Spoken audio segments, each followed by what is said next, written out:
Avoir la foi, croire en Dieu, peut parfois nous faire penser que notre vie sera un long fleuve tranquille. Mais en réalité, les épreuves peuvent subvenir, s'enchaîner et se succéder en une seule année et nous faire douter même parfois de la présence de Dieu. Aujourd'hui, avec notre invité, nous allons échanger sur une année qui n'a pas du tout été facile dans son ensemble, mais à laquelle il a quand même survécu. Chers toutes et tous, chers internautes, bonsoir et bienvenue dans un autre numéro de Conversation de fin d'année.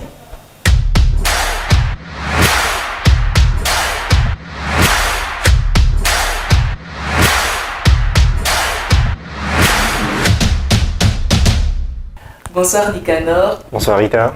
Merci d'avoir accepté de faire partie de mes invités pour cette émission. Tout le plaisir est pour moi. Alors, je te connais et les internautes le savent, mais je voudrais que toi tu puisses te présenter à eux. D'accord, je suis Nicanor Ouedraogo, journaliste de formation, coach en prise de parole en public, conférencier international et aussi directeur d'entreprise. Voilà. Ok, ça fait beaucoup quand même. Oui, un peu. Je sais que c'est une présentation qui est brève, sinon on aurait pu avoir encore d'autres éléments dans cette présentation. Et pour démarrer, la question que je pose à pratiquement tous mes invités, c'est de savoir est-ce que ton année 2022 a été positive ou négative? À cette question, tu peux répondre de deux manières, soit en me répondant maintenant, ou peut-être en attendant qu'on puisse ensemble déballer les différentes questions de l'interview. Je pense que je reprendrai à la fin. À la fin. Alors Nicanor, nous allons faire un retour sur ton année 2022 pour savoir comment tu l'as vécu, quels ont été les moments marquants de cette année 2022-là. Mais avant, il serait très bien qu'on puisse savoir quels étaient les objectifs que tu t'étais fixés lorsque tu démarrais cette année. Est-ce que le 1er janvier 2022, quand la cloche a sonné la nouvelle année, tu avais des objectifs en tête que tu voulais atteindre au terminus de cette année 2022? Oui, moi c'est une habitude au seuil de chaque année. On se dit, on repart avec un autre carburant, on a beaucoup de choses à faire. Donc l'objectif premier pour moi, c'était d'entrer en 2022 en télé, puisque j'avais longtemps fait de la radio, je le fais toujours, mais pour moi il fallait découvrir le monde télévisuel qui m'éblouit depuis ma tendre enfance, et c'est l'un des objectifs que j'ai pu réaliser cette année. C'est vraiment l'objectif phare. J'ai pu entendre dans tes propos que l'objectif qui était de passer à la télé, il a été atteint, donc tu as pu avoir ton expérience télé. Et est-ce que ça signifie que cette année 2022 a été vraiment positive professionnellement ou non? Professionnellement, je dirais elle a été grise. Grise.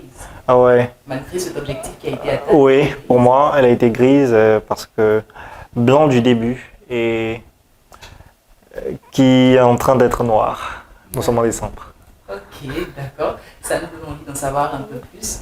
Et comme tu le dis, c'est vrai, l'année peut commencer bien et mal se terminer, donc blanche au début et grise à la fin. Du coup, moi, je suis tentée de savoir quels sont les souvenirs heureux qui ont marqué ton année 2022. Donc, quels sont les côtés blancs de cette année 2022 que tu retiens? C'est ma toute première émission. Ça faisait 1, 2, 3, tourner, puis je regardais la caméra. C'était top. Chroniqueur sur une émission d'une grande chaîne de télé. Et c'était pour moi très waouh de me retrouver enfin là devant les caméras avec toute la chaleur que ça demande. C'était super. Professionnellement, beaucoup de choses se sont passées à ton niveau. Oui, beaucoup. Donc, est-ce que cela signifie que si on doit parler aussi du souvenir le plus triste que tu gardes de 2022, est-ce que ça sera un souvenir aussi au niveau professionnel? Tant au niveau professionnel qu'au niveau personnel, familial et tout ça. J'ai quitté la télé. J'ai quitté la télé pour des raisons que je n'ai pas forcément élucidées ici, mais je pense que ma foi a été mise vraiment à rude épreuve et c'était pas l'une des raisons pour lesquelles il fallait partir, la raison en fait. Mais bon, finalement, nous sommes allés et après, dans la continuité des choses, il y a eu des lieux où on devait être, il y a des postes qu'on devait avoir et finalement, on n'a pas été pris. Parce que, comme on le dit souvent, le poste ou la place qu'on veut avoir, à ce moment-là, quelqu'un a plus besoin de cette place que nous. Il y a vraiment un volet spirituel derrière. Et personnellement,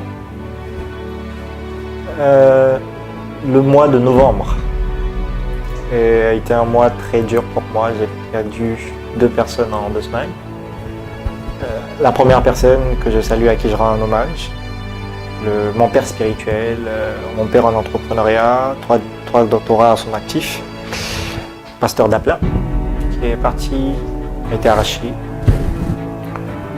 J'étais vraiment dans le tourment. Ça a commencé un peu à aller, une semaine, un peu de guérison, et la 2e semaine, le même mercredi. Un mercredi, ça fait 2 mercredis. Entre-temps, je perds ma tante qui m'a vu grandir. Je perds ma tante à 23h00. Et à un moment, on se dit qu'est-ce qu'on a pu bien faire au monde, parce qu'on a l'impression que tout va comme ça décrescendo. J'ai fait un burn-out, ça je l'ai oublié, j'ai fait un burn-out parce que c'était trop. J'avais trop de pression. À un moment, je me disais, mais what's happened? Qu'est-ce que j'ai pu reprendre? C'est vraiment une source de tout ce qui va pas, quoi. De flop. Mais bon, on tient. Et quand on t'a entendu tout à l'heure dans les débuts, tu nous parlais de ta filiation avec le Seigneur. Et lorsqu'on a une foi qui est mise à rude épreuve autant, en un laps de temps, comment notre foi, elle reste intacte, ou comment notre foi se comporte face à ces différentes difficultés? À 360 degrés de la question, je pense qu'on aime tous faire des témoignages. Mais on retrouve la grandeur quand on traverse l'épreuve pour rendre le témoignage. Et c'est la capacité à vivre l'épreuve dans son entièreté qui fait l'essence et la quintessence du témoignage. Pour ma part, ma foi a été mise à rude épreuve. Je pense que malgré tout, l'une des choses qui m'a fait revivre et qui me fait continuer de vivre, c'est la foi que j'ai en Dieu.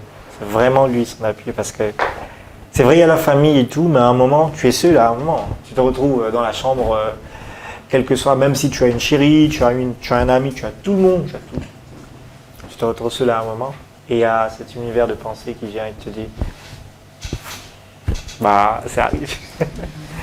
Mais on sourit, on sourit. On sourit toujours, parce qu'après, on n'a vraiment pas le choix, on est bien obligé d'aller de l'avant. Et là, nous sommes en train de terminer l'année, nous sommes à quelques jours même de la fin de l'année 2022. Lorsque tu es entré dans cette année, tu avais des objectifs, tu en as parlé, et on est en train de terminer. Elle n'a pas été une année facile dans l'ensemble, d'après ce qu'on a entendu. Au Nicanor, qui est en train de terminer 2022, qu'est-ce que tu lui dirais? Au Nicanor, qui est en train de terminer l'année, je dirais, you are strong, tu es fort. Et si tu passes par ces moments, c'est pour bien sûr construire la meilleure version de toi-même. Et n'oublie pas cette phrase, toute chose concourt au bien de ceux qui aiment Dieu. Et au Nicanor qui s'apprête à entrer en 2023, qui certainement a des objectifs, enfin qu'est-ce qu'on dit à ce Nicanor, quels sont les objectifs qu'on fixe pour l'année 2023 qui arrive? Resserre la ceinture, parce qu'il y a de grandes choses qui arrivent. Et tu verras des vertes, des pas mûres et même des pourris. Je prends ça de toi pour l'année suivante. Voilà. Merci beaucoup Nicanor d'avoir répondu à mes questions. C'est moi. On va donc terminer sur la dernière question qui était la première. Est-ce que ton année 2022 finalement elle a été positive ou négative? Je reviens sur ma réponse, elle a été grise. Grise, donc blanche au début, mais grise à la fin. Noir à la fin, je veux dire. Noir à la fin. Merci beaucoup encore d'avoir été avec nous. C'était donc un autre numéro de conversation de fin d'année, et comme vous l'avez entendu, une année peut nous réserver des vertes, des pas mûres et même des pourris. Mais n'empêche qu'on doit toujours garder la foi et surtout sourire. C'est bien ce que je vous souhaite. Merci à tous et